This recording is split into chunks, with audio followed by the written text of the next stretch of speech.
Thank you very much for coming. You look good, so I'm glad you came here. I'm Marty Kaplan. I'm the director of the Norman Lear Center, which is part of the USC Annenberg School for Communication and Journalism. If you don't know about the Lear Center, or if you'd like to know more, there is a pile of brochures just outside. Please pick them up in the briefest possible way. The mission of the Lear Center is to study the impact of media and entertainment on society and to shape the impact of media and entertainment on society. So it is both for research and for meddling, intervention, trying to make things better and doing it in innovative ways. And we hope that it's something that might interest you. There's lots of room for people to contribute to the work that we do.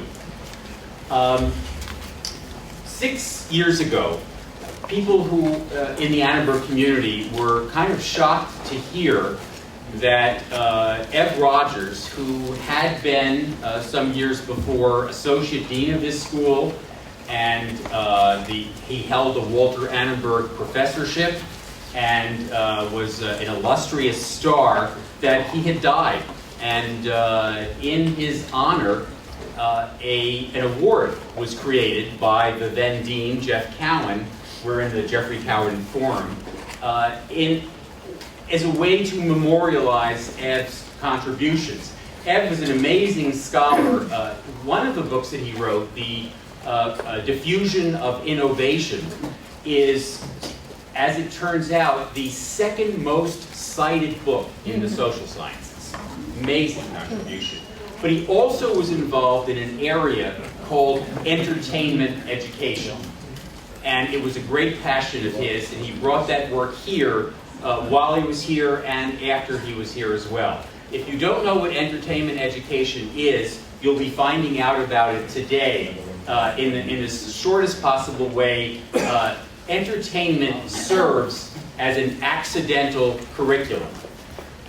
Entertainment education is a way to add intention to entertainment so that what it does is not just making money and making people enjoy themselves, it also can be used for lots of purposes.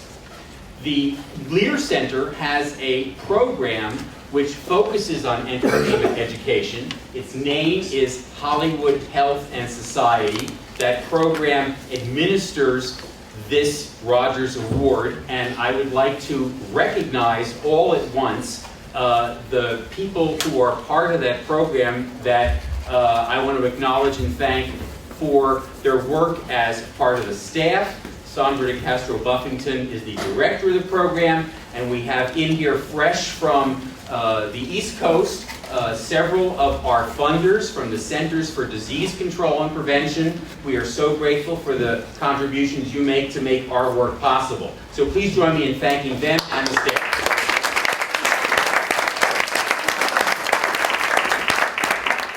So the Rogers Prize is, the winner is selected by a jury.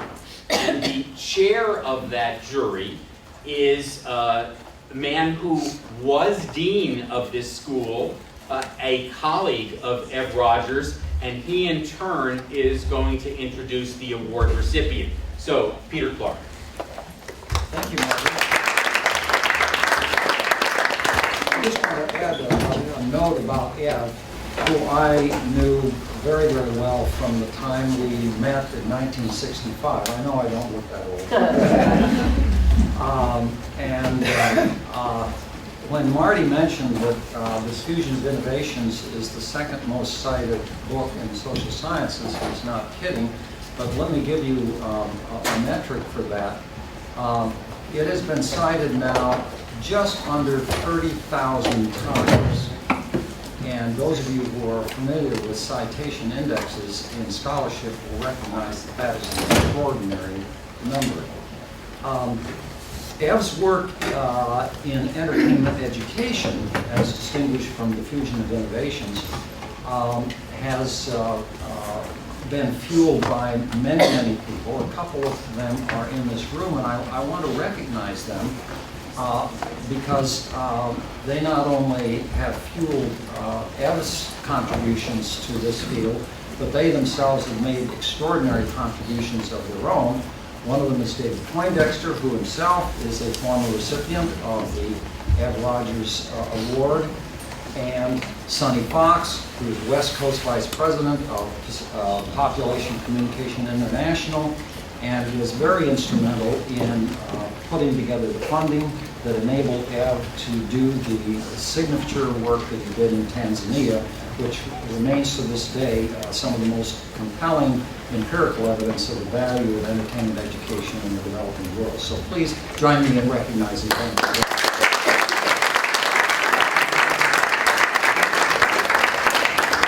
Well, this year's work by the judging committee was really quite easy, and it just gives me great pleasure to introduce the 2010 recipient of the Everett M. Rogers Award to you. Martine is the founder of the Center for Media and Health, which she created in 1999 in the Netherlands, and represents really a sort of mosaic of contributions to this field. She's contributed in the production side, she's contributed in the program creation and conceptualization side, she's contributed in the research side with her doctoral dissertation, Turtles and Peacocks, is much read as an insightful look at the program creation process. And you can get that, by the way, by visiting her website, and perhaps she will tell you her website as part of her talk. There are a number of things that you'd want to look at there, including some of the materials that she'll show you this afternoon.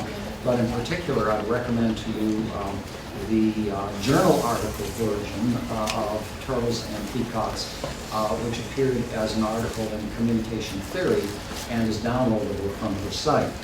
But Martine has also been a staunch policy advocate in the area of entertainment education, influencing governmental policy in the Netherlands, and to add to that, has really taken an international lead in creating a curriculum to train the next generation of people to produce, conceive of, and evaluate and improve the applications of entertainment education. So she really represents a model person to academics and to what can be done on a nationwide basis. I know the Netherlands is a small nation, but nations are complex entities to try and coordinate educational policy in whatever their size.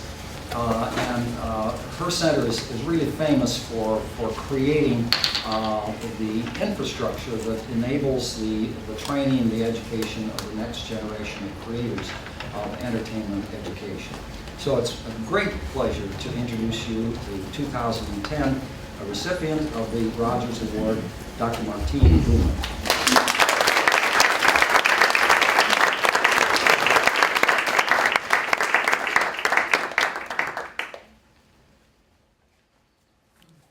Welcome. It's a great pleasure to be here with so many people who came specially for this colloquium. And of course, I feel very privileged and honored to be the 6th recipient of the Entertainment Education Award, named after Everett Rogers. And I'm so glad that one of the former recipients, David, is here, David Poindexter. And I know from other 2 recipients, Arvin Singhal and Miguel Sabido, who I met 2 weeks ago in Berlin, in Germany, that they would love to be here, but they were not able to be here, and they sent us their regard. Of course, I also want to thank the hosts of this event. They invited me to come here in person to receive the award. Marty Kaplan, as you already know, Norman Lear Center, Peter Clark, the University of Southern California, and Sandra de Castro Buffington from Hollywood Health and Society.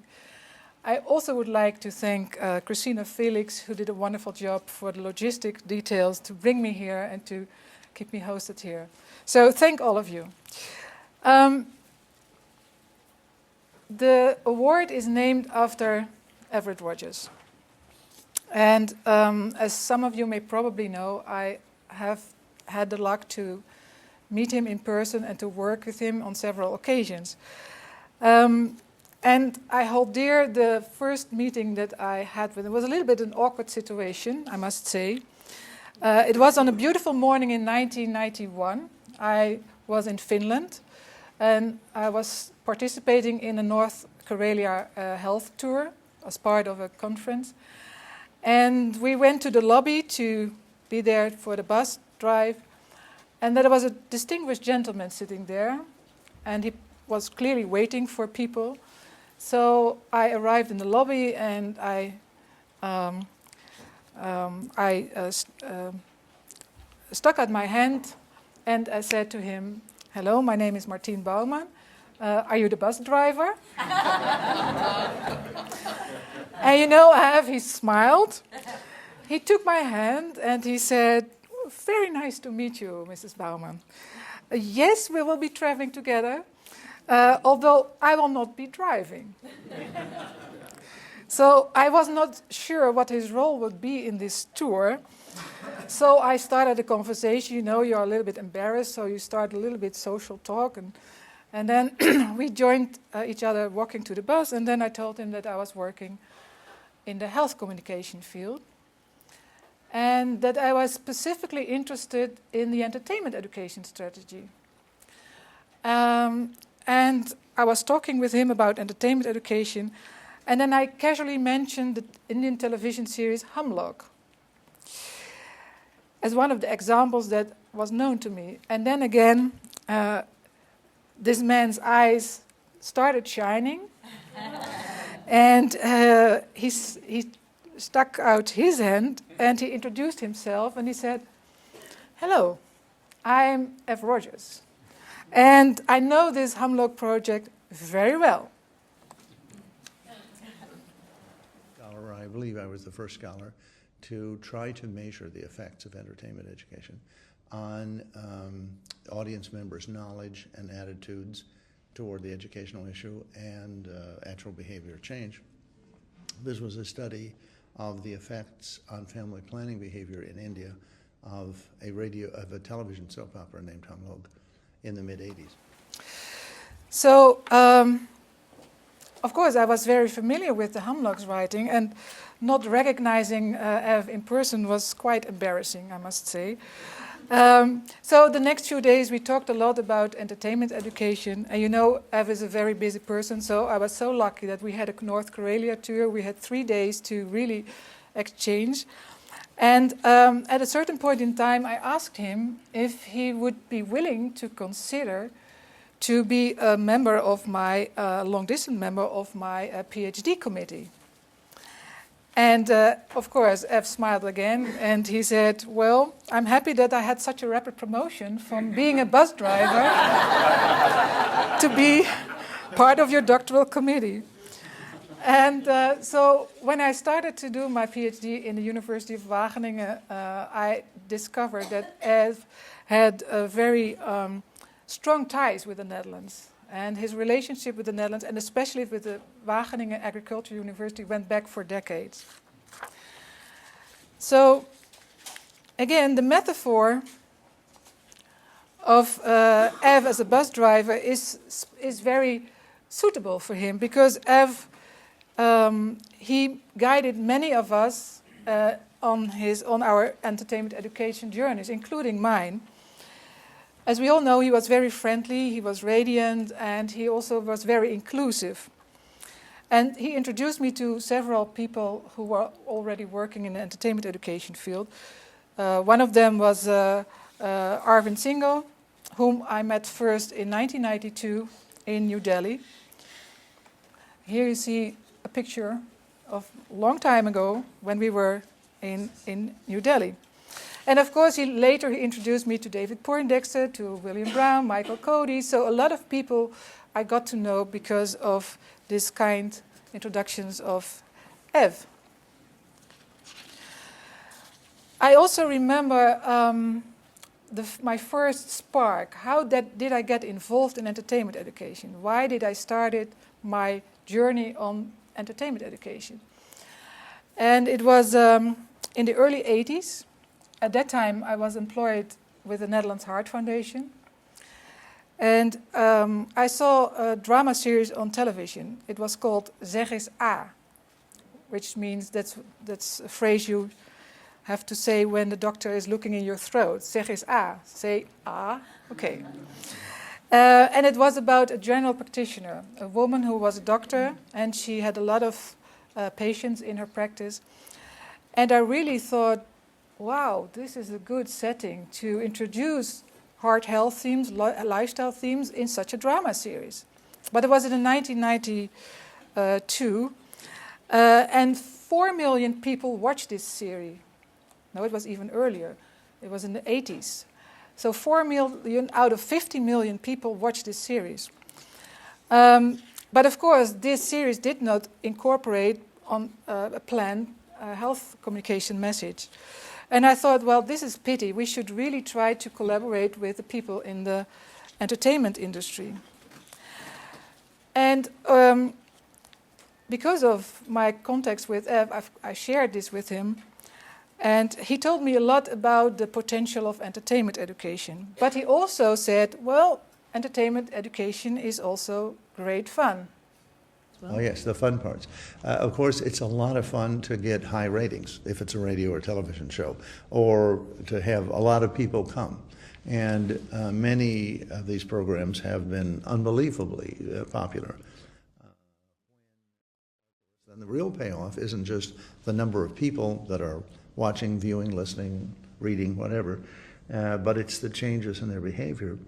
That's, of course, the real fun or elation that comes from entertainment education. In fact, I guess it could go to your head, and then when you have an entertainment education program that's just good but not fabulous, and some are of that kind, they get average ratings and attract average audiences, but nothing unbelievable, it's a little disappointing. Oh, well, this was only a good show, it wasn't a fabulous show. So you can almost get spoiled with your success. The fact that there can always be a failure is probably what makes it all the more interesting. If there was no chance that it wasn't going to work, so there's enough uncertainty that you never know, and then there's great fun, of course, if you find out that it's attracting a lot of people, and then further, that it is indeed changing people's behavior. Okay. So I realized that I would really like to explore more in depth this entertainment education strategy as a kind of communication tool for the Netherlands Heart Foundation. And in those days, there were some significant epidemiological studies that there was a coming health inequality in the Netherlands and also worldwide. So certain groups of people, they had a shorter life and the quality of life was not so high than other groups, which really amazed me. And I felt sorry for this. And I thought, wow, if that's the case, we should try to create other types of methodologies to reach all kinds of groups so that they can benefit from the information that is there. And maybe entertainment education can be one of those strategies. So I started to explore this a little bit, and then, of course, I had to talk with my board of directors at the Netherlands Heart Foundation, which is a very respectable, high-esteemed medical organization, who is not really into popular culture. I mean, at those days, I talk about the 80s, it was taboo to have an interview in a tabloid or to work with soap series or drama series because that could not be the real thing, you know. So then I came across the work of Petty and Cacioppo. And some of you are familiar with this elaboration likelihood model. I show you just a very simple decision matrix. And because of their work, I understood that there are different routes for persuasion. There is a central route and there is a peripheral route at the right. And I knew that sometimes when people are not really interested yet in a health style of a healthy lifestyle theme, or they are not trained to elaborate information, then it might be possible to choose for another way to persuade people to change their behavior. So this peripheral route is one of the bases also for the entertainment education strategy. And for me, it gave some leverage to talk with my director and to talk with the board to say, hey, this is not just low culture and using low culture for fun. No, there is a reason behind it. There are scientific studies that show us that there are different routes to persuade people. So this gave me a lot of leverage to get the green light, and the elaboration likelihood model is still used widely in entertainment education, and there is even an extended elaboration likelihood model.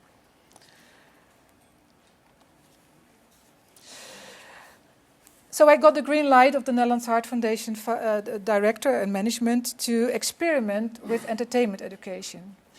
And I deliberately called it an experiment, because an experiment can fail. And nobody knew exactly at that time how to do it. There were, of course, some articles, but they were very scarce. I talk about the late 80s. So there was this study on Hamlock, there were some other studies. But most of the studies reported the research data, which is, of course, very important. And most of the studies were done in a non-Western setting. Living in the Netherlands, trying to create this entertainment education interventions, I had to find a way to make it work also within a Western setting and a Western culture. And most of the articles don't mention also the difficulties behind the scenes and how you can collaborate, what you have to do, what are the criteria for designing an entertainment education program. So this is also a kind of pledge or plea to all of you. If you write articles about your work, it would also be very interesting for other people to see what were the difficulties, the failures behind the screen. So please feel free also to write about processes and about the learning things and about the mistakes that you made, the pitfalls, because otherwise other people fall in the same pitfall.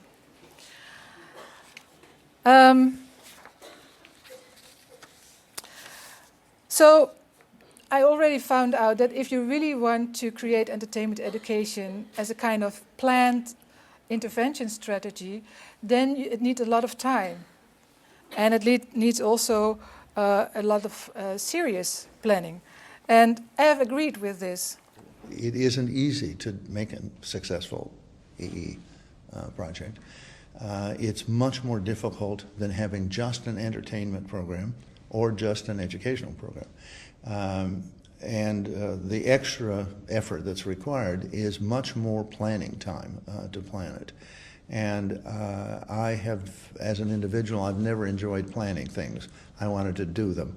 But I have learned through the EE projects I've been involved in that this months, and it often takes a year or more of planning before there's even any production.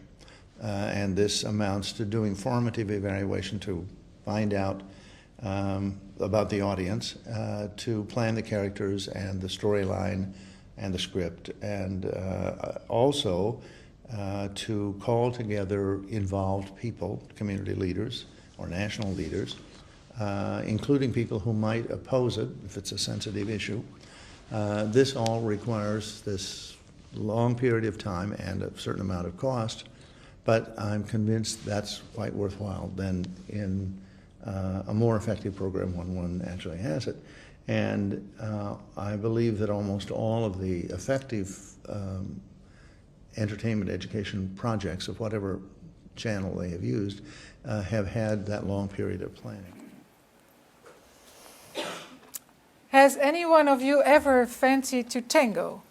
This is a real question. I'm sorry, say the question again. Have you ever fancied to tango? The dance? You did? Wow. How many years? I won't go into that.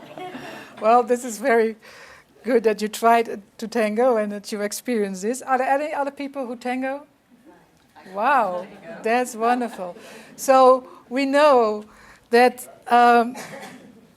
that is a special dance. It has its own rituals, its own creativity, and you could say it's a very subtle play, a play of leading by pacing, and also a play of serving by leading. Well, entertainment education is like a tango, only not with two, but in fact with three different disciplines, maybe even more, but let's not make it too complicated. So you have the script writers, the creative media professionals on the one hand, you have the behavioral scientists on the other hand, and you have, of course, the subject matter experts. These three have to dance with each other. Well, you can see the picture, isn't it? So how many times will they step on each other's toe? And who is leading who? And how much room is there to dance for each of them? Well, in the past 20 years, I was intimately involved with all kinds of entertainment education partnerships, and I soon learned by hard lessons, by making mistakes, that it's like dancing, but dancing on eggshells. It really is a very subtle thing. I remember my first visit at the Animal production company, which is a big entertainment industry. They are the creators of Big Brother, whether you like it or not, but this is the entertainment industry in the Netherlands. And it was in 1988, I just jump back in time all the time, and we were creating a big show, a big game show on heart health issues. So I was a kind of delegate co-producer, and I had to advise the producer how to deal with the health issues.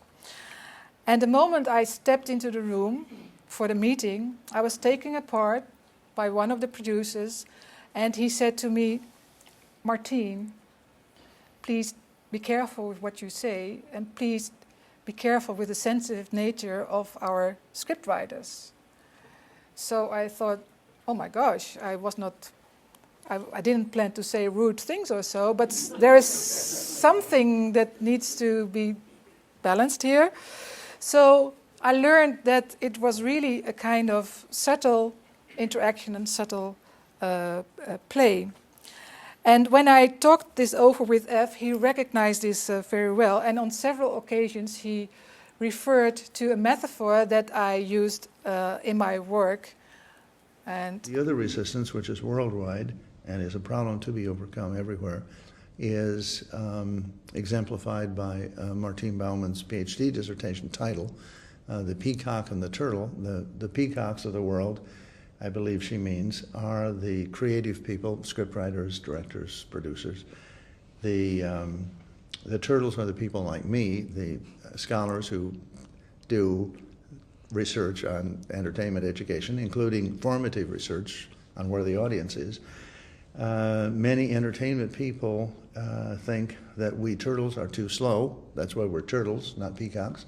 And they also feel that we're interfering with their complete right to do whatever they want to do. And we are, by saying, well, let's not forget the audience. Here's what we know about the audience. And let's not forget about this educational objective that we're trying to reach. So get rid of that cops and robbers scene. It has nothing to do with family planning in Tanzania, let's say.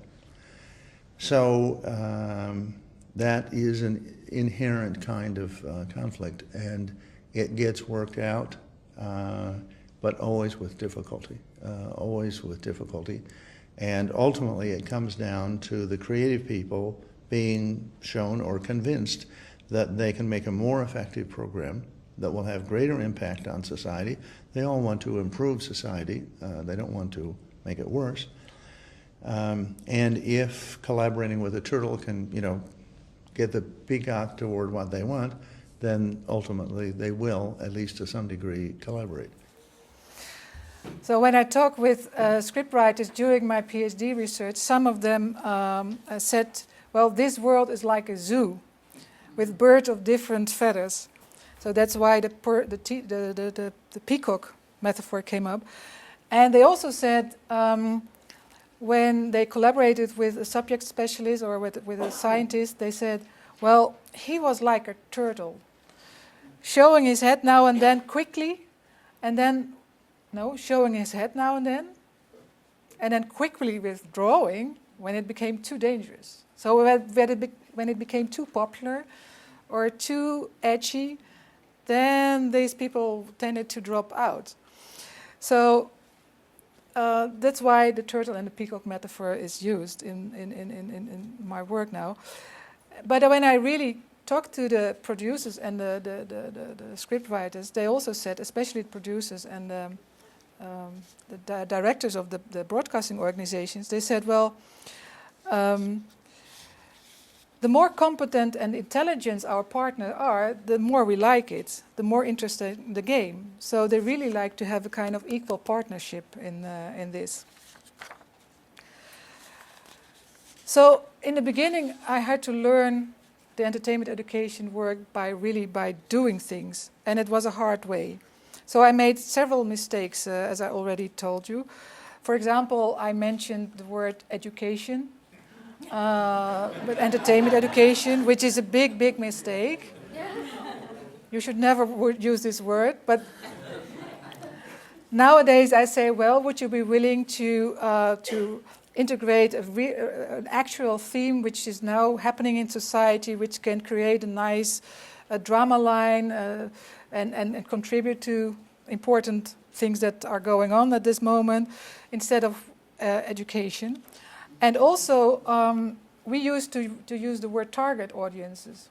And target audience, it looks like you're just pushing your gun and you shoot someone because this is the one you want to reach. But they talk about audiences or even about buyers if it's a commercial setting. So these are some different words and frames, and there are a lot of them. So if you really try to understand the language and the frames that fit with a kind of nice collaborationship, then you are far ahead.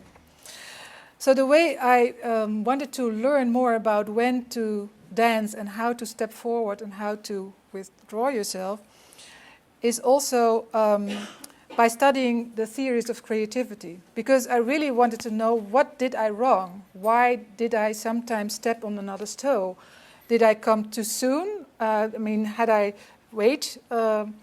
So I studied the theories of some of the theories of creativity, and this one is based on Getzel, and there are of course many other theories.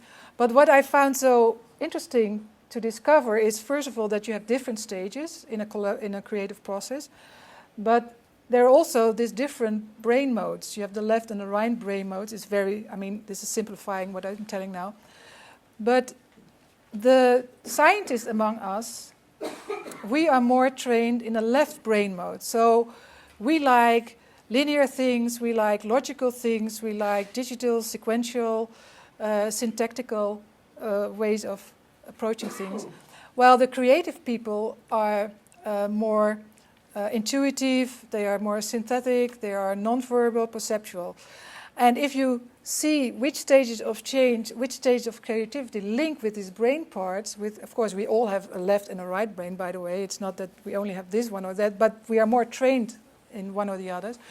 So I learned from this that during this creativity, I should, for example, not interfere with a creator's, a scriptwriter's work in the incubation stage. If I would knock on his or on her door when she's writing a script and say, hey, how are you doing? And can I already see what's some of your work? Because my board of directors needs to have some answers. Then they will be very frustrated because they were just incubating, having a good glass of wine or even a joint in the Netherlands, and then they make a beautiful script.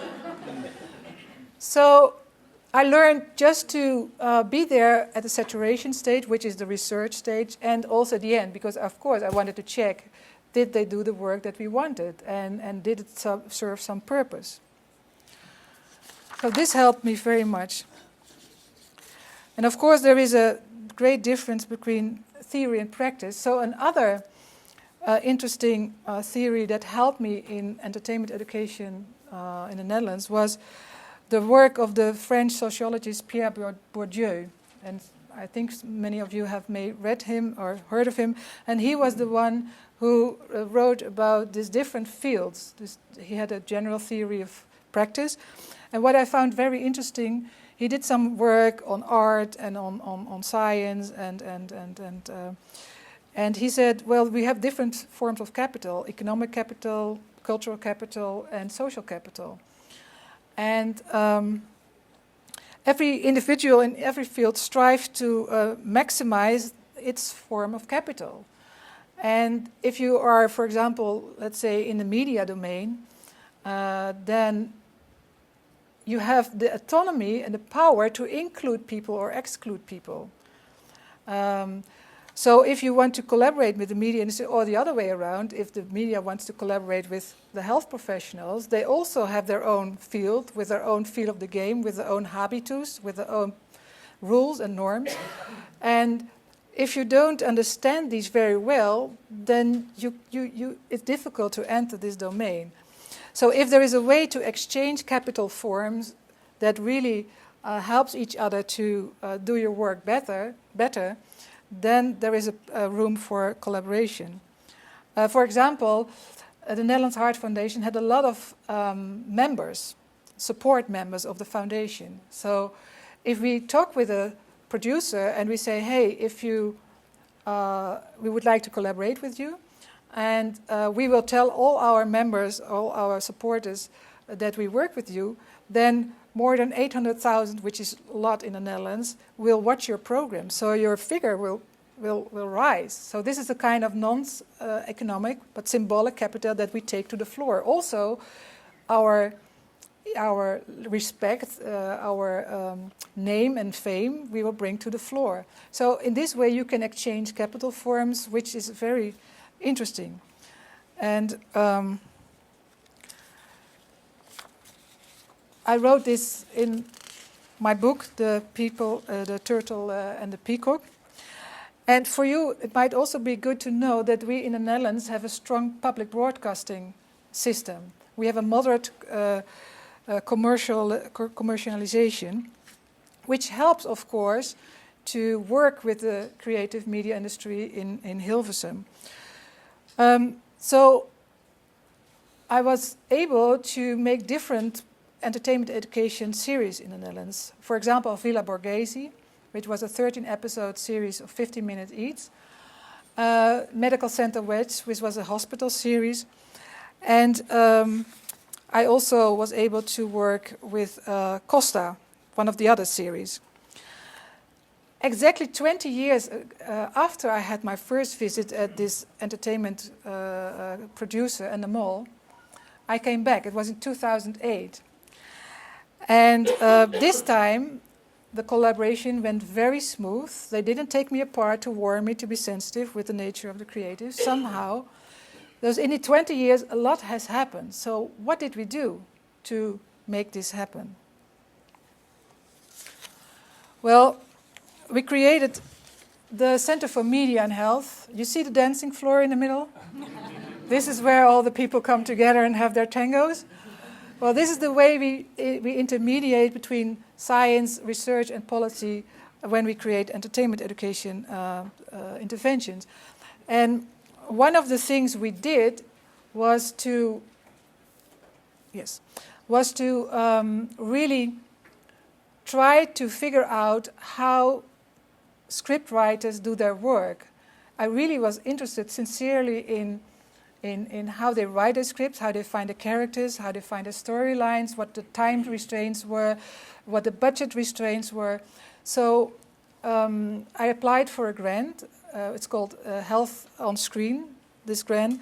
And we received this grant from the Dutch Health Research Council to watch episodes of 4 different drama series and to identify drama lines. In this case, we chose the topic of sexual health because a lot of series have some reference to health, to sexuality and health. And we analyzed 14 drama lines that we discovered in these 4 series. But that was not that spectacular. What we wanted to do is to talk with the scriptwriters about these storylines. We talked with health communication professionals to see if they recognize some theoretical notions in these storylines. For example, social support, which is a kind of theoretical term that we use. But if I talk with a scriptwriter and I said, could you insert some drama lines where you really see there is social support for this new behavior? Then they would think, what's she talking about, social support? Or when I talk about anticipated regret, which is a term we use in health communication, they don't know what it is. So I thought if I can show a short fragment of their own work and tell them, well, this is what we mean with social support, or this is what we mean with anticipated regret, then they might say, okay, but we already do this. So marvelous, yes, we can collaborate because it's not something new, we already do it. So then I can go a little step further and say, wonderful to collaborate. We would like to help you to even make a better program. So I would like to show you a little clip of one of the episodes of a series. It's called Costa, and there are a few young people who live in a house in the Costa del Sol, and their work is to go out in the street, flyer, and to get some tourists, some youngsters, to the discotheque to have party time there. So I can imagine they live in the same house. So there's all kind of intrigues and social relationship within these groups in this house. Iedereen trapt er gewoon in. Overdag zijn we de perfecte proppers. 's Nachts de perfecte minnaars. Het kan dus wel, hè? Proppen en een relatie hebben.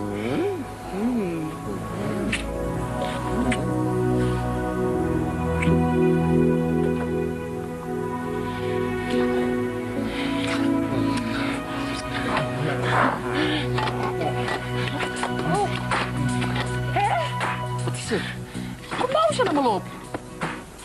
Iemand zal zich geleend hebben zeker. Tommy, als jij seks hebt met die Gabrielle, kun je dat toch gewoon tegen me zeggen? Er is niks gebeurd hoor. Tommy, we hadden een afspraak. Ik ben niet met haar naar bed geweest. Waar zijn die condooms dan gebleven? Heb je soms opgegeten? Waar ga je naartoe? Waar lijkt het op? Ik ben niet met haar naar bed Zo.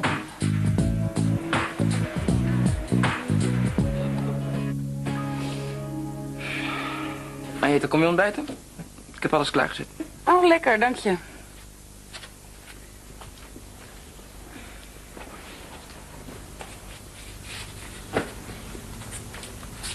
Trouwens, mijn condooms zijn op. Zou ik er een paar van jou mogen...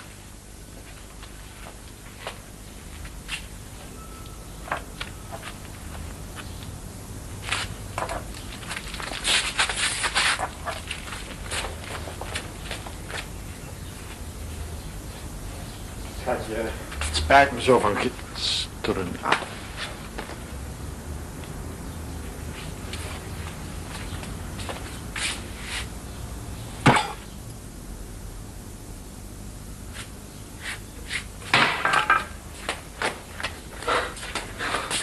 Ik niet hoor. Ik niet hoor. Wie houdt ze hier niet aan de afspraken?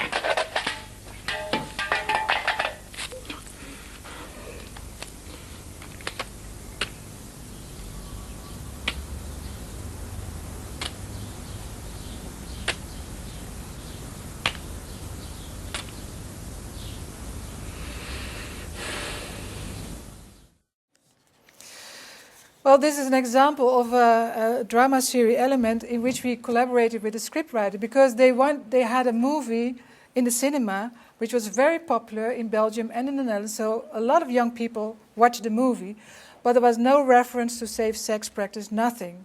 And there was a lot of hints to have sex with each other. So when they decided to make a drama series on television, we thought it was a waste of broadcasting time and of opportunities not to make the reference to safe sex. So in this little fragment, you see role modeling, you see liking heuristics, because they were very attractive soap series characters. You see interpersonal communication, because you can really speak up to each other. You have the condoms in place. So there are different ways that we dealt with this issue in this series. And I was aware when I showed this in an earlier guest lecture that this is maybe a Dutch culture. Maybe it's not something you could do in the United States. I'm not sure. But it is an example of how we created entertainment with an added value. What did we do else? We have our yearly annual Day of the Soap. And you see some familiar faces. Doe has been our guest. Arvin has been our guest. Sandra has been our guest. Bill has been our guest. So a lot of people have attended the Day of the Soap. And what did we do is a kind of creating a day where scientists, where producers, where students, where researchers come together. And we really explore each other's boundaries and each other's work. And this, I remember that at a certain point in time, one of the producers of Animal said to me, Martine, and he has been there for 5 times on a row, now I understand what you mean with entertainment with an added value. And I want to be part of it. I want to contribute to changes in society. And this is a big company. So I was happy that because of this exchange, and it didn't happen overnight. I mean, there were 5 years on a row we organized the Day of the Soap, but gradually see it becomes a kind of little community. People become a member of the web community, entertainment education web community. And some of them have even met here and started to collaborate in other countries. So it is a kind of platform really to create together this community. When I heard this producer saying, now I know what you mean, what is entertainment with an added value, I knew, okay, with you, I want to collaborate with you in the next project. And the next project is a hearing loss campaign. We designed a hearing loss campaign in the Netherlands to help young people to decide whether they go to the clubs and the discotheque without or with earplugs, and to be close to the boxes or further away to the boxes. Because it's a new epidemic coming on, that a lot of young people have already problems with their hearing at a young age. So when they are 50, they might be impaired and they have to wear things in their ears. So I would like to show you a little trailer of this series, and it is a web-based drama series. We call it now Webisodes. We designed it in 2008, and it was part of a multimedia, large cross-media kind of setting. The series is also about a young boy who is a music maker. He makes music samplings. And he's discovered by a famous VJ, and she invites him to give his music, to integrate his music in her new CD. But he says, no, you are too commercial. I'm really an artist, so I don't want to give my music to you. But of course, at a certain point in time, they start to like each other. There is romance in the air, and well, you will see. Het is een white party. Nee, ik ga niet. Nou, kom op, man. Dat is best vet, dit.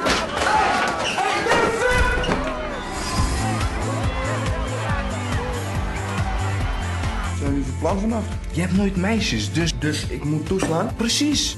Heb je misschien zin om met mij wat te gaan drinken? Yes!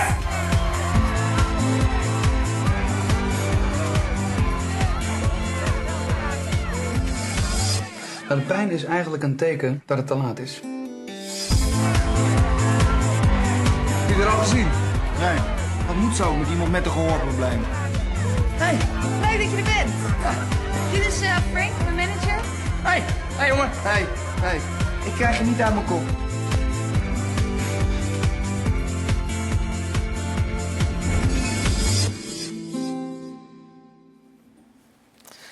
Okay, this is a trailer. We put this on YouTube 3 weeks before the release, so that was a kind of gossip. So who is there?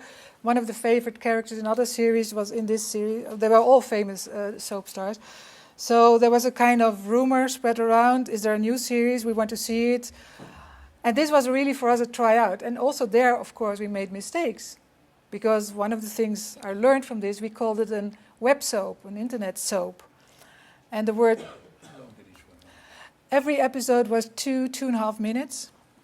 And by calling it a soap, the boys, the male youngsters, they didn't feel connected with this idea of a soap. While it was not really a soapy because it was filmed outside, and it was in between a film and a soap. So I learned from this a lot. And now we are creating a new internet series, which is also referring to going out and have to your leisure activities in the weekends.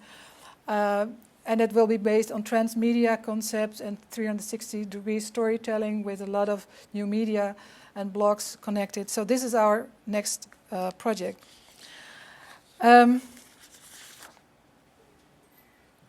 Yes, looking where I came from and what has happened in this last 10 years, I think that we all experience that it needs time to shift from one stage into another. And Ev also. One of the greatest pools of resistance to entertainment education is in Hollywood, in my own country. And when we show them evidence of the successes of entertainment in other countries, they say, yes, but the conditions there are different than in the United States. We have more competition. We have a media-saturated audience so that any single message on any particular channel is not going to attract a lot of people and so on. So the toughest resistance is probably in my own country, in Hollywood, and that hasn't really been cracked yet, although there are a few people in Hollywood trying to do something about that, and there are a few people that in their way have done something to use entertainment education, but never in the rather complete way that it's been used in Europe and in third world, especially in the developing countries of Latin America, Africa, and Asia. These are people who feel that, well, they're commercially oriented, so they don't care about the educational side. So if there's any greater cost to doing entertainment education, they're not interested. It's pretty much that simple. But that was 10 years ago. That was in the past. And now, thanks to Hollywood Health and Society, the Norman Lear Center, and other players in the field, there are so many successes now in Hollywood. And I think Ev would really smile and be very happy with all this progress that has been made here, especially in Hollywood. So you see, a lot has happened since the turtles and the peacocks started to sniff to each other and started to dance. And this metaphor of the dance still characterizes my work.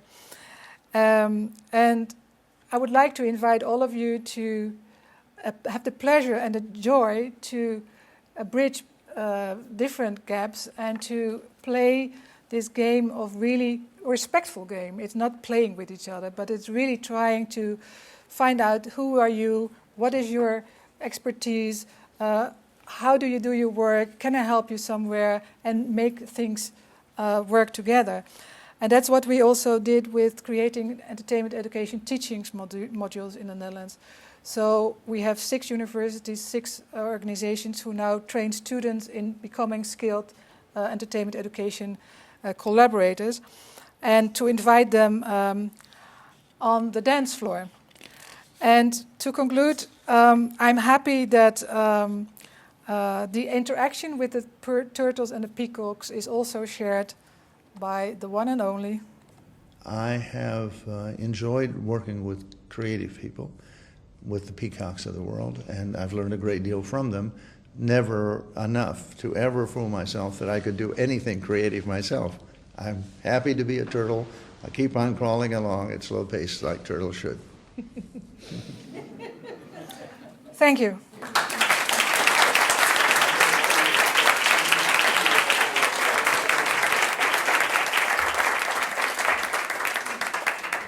Thank you, Martine. That was fantastic. You have left me with the indelible image of a peacock smoking the joint, doing the tango with a turtle. Wonderful. We're going to spend, I know some people have classes to go to, but we are going to spend some time Martine will take some questions. Could I ask first, are there any undergraduates here? Yes. Would you like to ask a question? Oh, no. All right, you had your time. Okay. The floor is open for questions. Yes, sir. Marty, hi. thank you for your presentation and the work. I've been familiar with it and getting more familiar with it. I'm wondering about, just in terms of this idea of shared capital, whether you're aware of something that's come out of San Francisco, actually last year, by a group called Active Voice. You know who they are? Have you heard about them? A little bit, but not so much. Why I'm putting this in is they put together something called a prenup. And it is a 5-page document, which is to be submitted both to those people who are the social scientists and investors and to the artists about the process of making any movie or video, and allows you to actually ask questions to each other that are appropriate so that the shared capital works. So I want to share this to anybody here in this group who's aware of it. It's called Prenups, and the organization's called Active Voice. And they were they at a conference in San Francisco in 2008? They may have. I'm not. I have no idea. I know them because I know this particular project and I know what they've done, and it is an excellent model for anybody who's trying to have a dialogue where the peacocks and the turtles now actually have the appropriate questions to ask each other. Thank you. Good. Other questions? Or comments? Sonny, I'm sorry. Yeah, I have a curiosity, if I may go back to your digital presentations. 2.5 minutes, distributed on what media? How did they get out there? It is, of course, on YouTube. You have to put it on YouTube, but it is within the website, soundsoap.nl. And we created 2 websites, one for the peripheral route. So one was based on the soap series, and the other on the central route, which was called Go Out Plug In.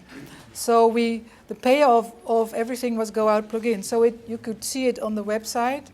And we made some free cards in discotheques and in dance event places, so that you can see, for example, a quote from one of the episodes on the free card, and then at the back we said, see you at www.soundsoap.nl. Could they pick it up on phones?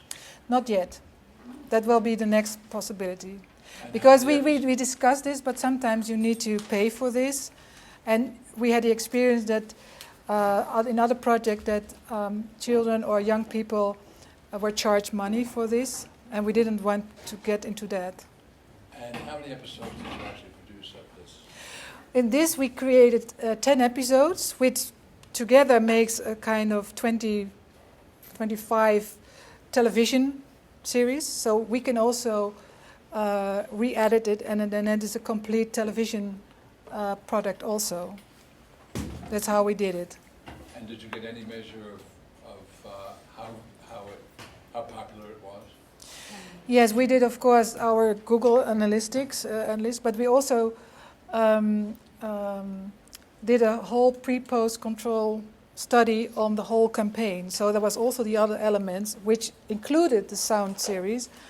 And we were very happy that there were positive changes in attitude and also in self-efficacy and in risk perception in favor of the intervention group that we had in Amsterdam. So Is this published somewhere?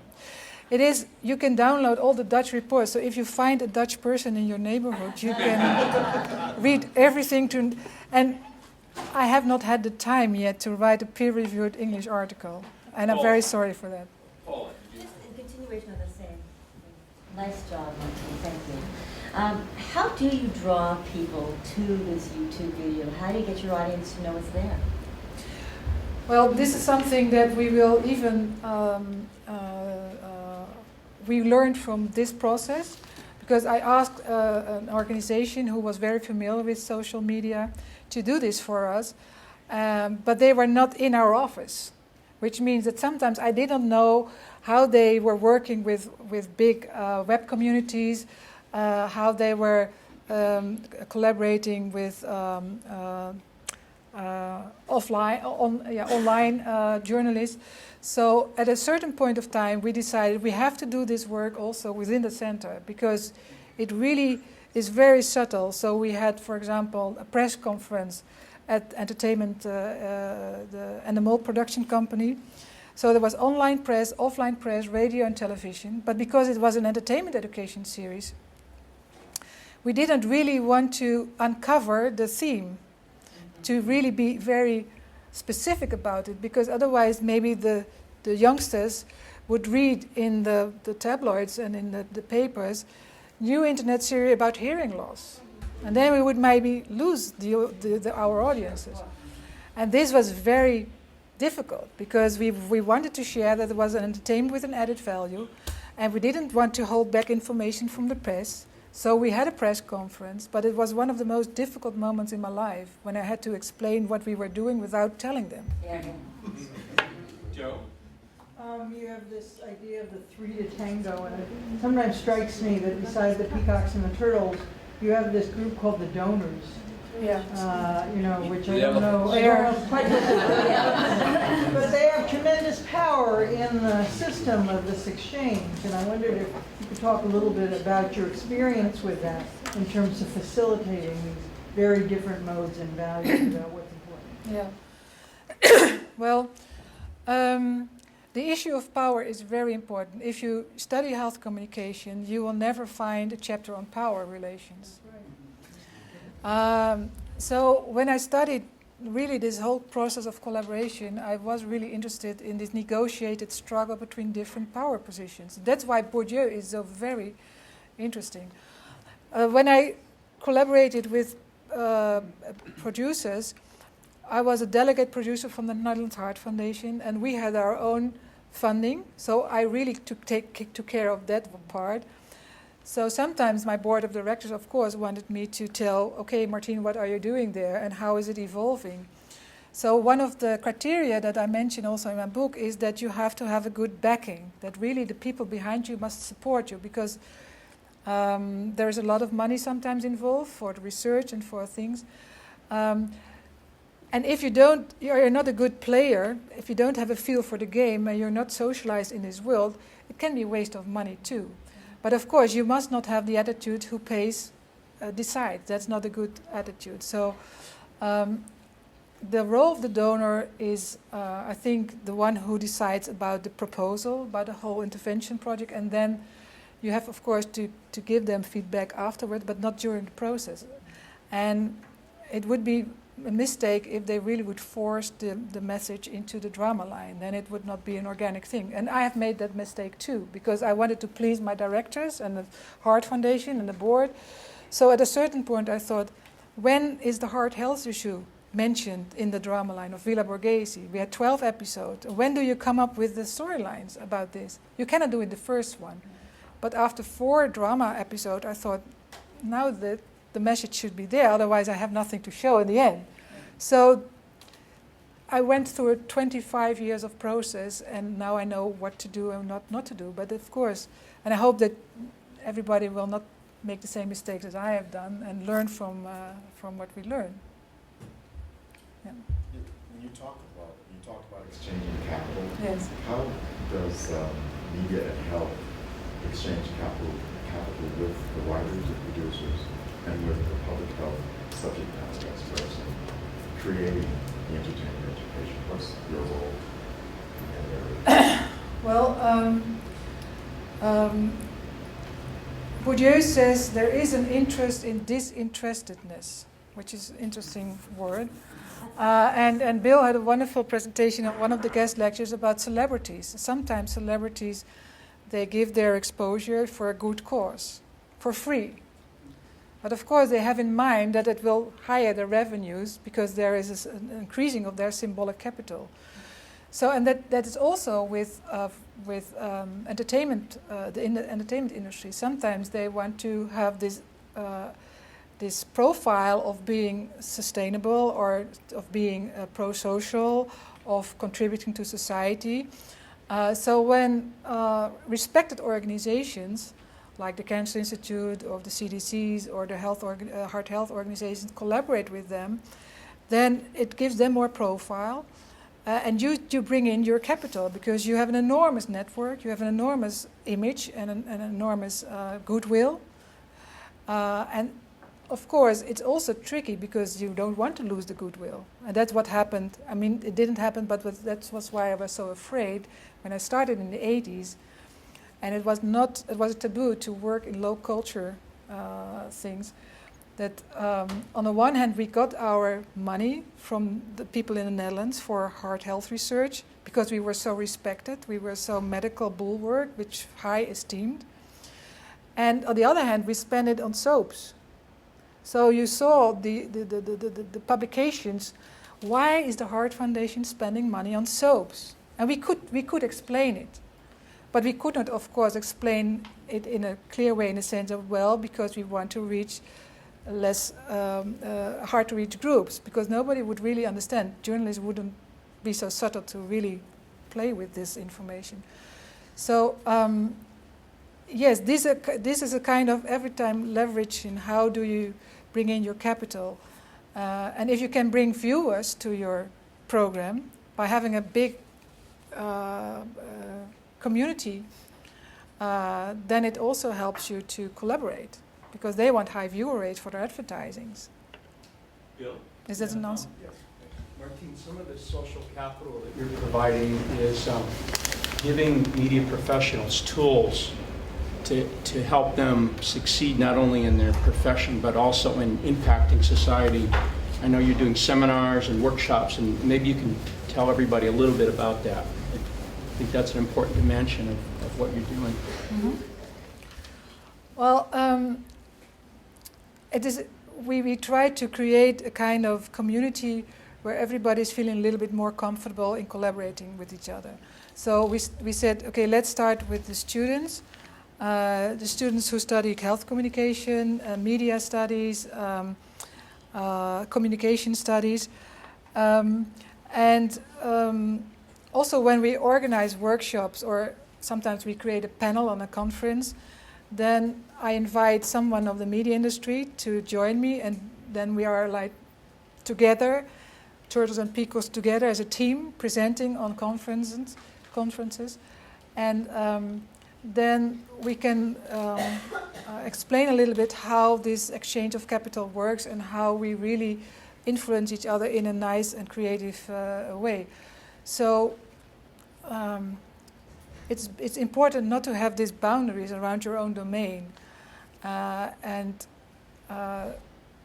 because of these teaching modules in the Netherlands, there are different universities. And normally, sometimes universities want to create a master's program and hope that others don't create this master program because they need their students. But we have no interest in that type of thing. We are independent, so we can create these teaching modules for different universities. And it happens sometimes that, for example, I'm linked to the University of Twente, that the students of Twente do research for the script writers from the Media Academy who had some workshop with us on their drama series. Or the students from the University of Amsterdam do research for a health organization that we invited to create a kind of briefing for an entertainment education intervention. So it's really, everybody is working together now in a way without having this kind of protectionism or this competition, and maybe because we are an independent organization from outside. So, and we have the skills and the knowledge to create the modules, so they are hoping that we work with them, and we love to work with them, but there's not a competition involved. After the drama series aired, was it possible to do follow-up studies to measure the impact of the message? I'm just going to repeat that because of the recording.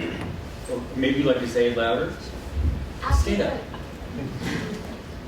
After the drama series aired, was it possible to do follow-up studies to see what the impact of the message was? Yes, there were several projects where I was involved in. In Costa, that was part of Health on Screen. That was not a research project as we normally would say. But for example, in Villa Borghese, that was the first drama series I was involved with, a real entertainment education series. That was in the early 90s. We had this pre-post control design, and we also studied it after 6 weeks. And also in Medical Center West, it was a hospital series where we incorporated several drama lines. And there we had a post-study, but what we did there, because we didn't have a pre-post control group, we created 3 intervention groups. One who is a fan from this series. Sometimes you are a fan of a series. So one group were fans of the series, one group were fans of the series but didn't see the specific episodes which exposed this health information, and the other group were non-fans. So what we measured, that there was a difference between fans, you could see there was a similar group, between those who had seen the episode and those who had not seen the episode because they were sporting or they had an anniversary somewhere. So this was a way also to create a kind of control group, but within a post-study. And so we did several pre-post control studies, but it also, of course, depends on if you get the money for research. And I think it's very important if you have money for research, but it's limited, then I always say, please spend it on formative research first, because if the quality of your input is not highly enough, then you will not measure results.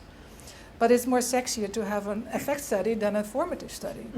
Also when you want to publicize in peer-reviewed journals, which I think is a pity, that are so much focused only on this. It's nice if you have both of them. Yes.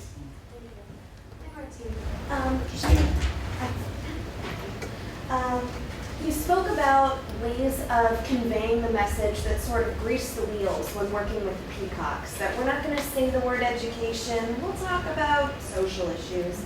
Is there another way to facilitate the pitch by appealing to certain issues or to certain audiences? Are the producers with whom you work more interested in reaching certain people or in talking about certain things? And if so, does that complement your interest or diverge? And do you ever find yourself facing ethical issues in that regard? Mm-hmm. Thank you. I remember that once said a scriptwriter to me, he said, Martine, we cannot dramatize a meatball. In which what he said is, we cannot make nice dramas, dialogues on food, nutrition. I think he can. But it's a way, do you want it? And do you really find a way to be creative enough to do this? So there are, of course, certain issues which are more popular than others. And in the Netherlands, for example, we will pay more in the future, not only on health communication, but also on sustainability, and also on ethnic and racial tolerance, social justice, because that's a very important issue for the future and also for the present. Because of this public broadcasting system we have, there is a mandate that the public broadcasters have to make programs which have an informative value added. And sometimes I say to them, well, if you want to compete with the commercials, then you can create entertainment education programs which are entertaining, but also have this information and educational value, which you have to you have to meet these demands from the government. So then entertainment education can help them to even compete with the commercials. And I've never been in a position yet, but I have to think about ethical dilemmas. Sometimes let's see. Of course, sometimes they incorporate a part of your message which is not really what you were looking for. But then it means that you are not really co-producing. So the best is when you create it together from scratch on. That's what I love most. But if you have in-script participation, then the characters are already there. So in Costa, for example, in one of the episodes, they had a very nice storyline also about safe sex practice. But the line was connected to not the most popular character in the series. It was a little bit a foolish girl who was making some foolish remarks. So I thought... And we also had in hospital series medical center, there's one who had a stroke. But of course, it was one of the main characters who had a stroke because we wanted to have it very appealing for the audiences. But you cannot have a character having a stroke in all the episodes that come afterwards. So this person had to be cured in some way because because there was a problem otherwise. Martine has graciously agreed to continue the questions and conversation after, for those who can stay. I just wanted to tell you all, this evening, Hollywood Health and Society is putting on an awards ceremony, the Sentinel for Health Awards, which are being given on behalf of the Centers for Disease Control to the television storylines, writers, and producers who have done great work in including accurate and timely health messages in their stories. So we are honoring them. And as I said, at the Writers Guild. And at the very beginning of that event, and this is why I don't have a trophy to pass, the award will be presented to Martine right there, which is to say, inside the birdcage. Thank you so much, Martine. You're welcome. You're welcome. It's great to be here. Thank you very much.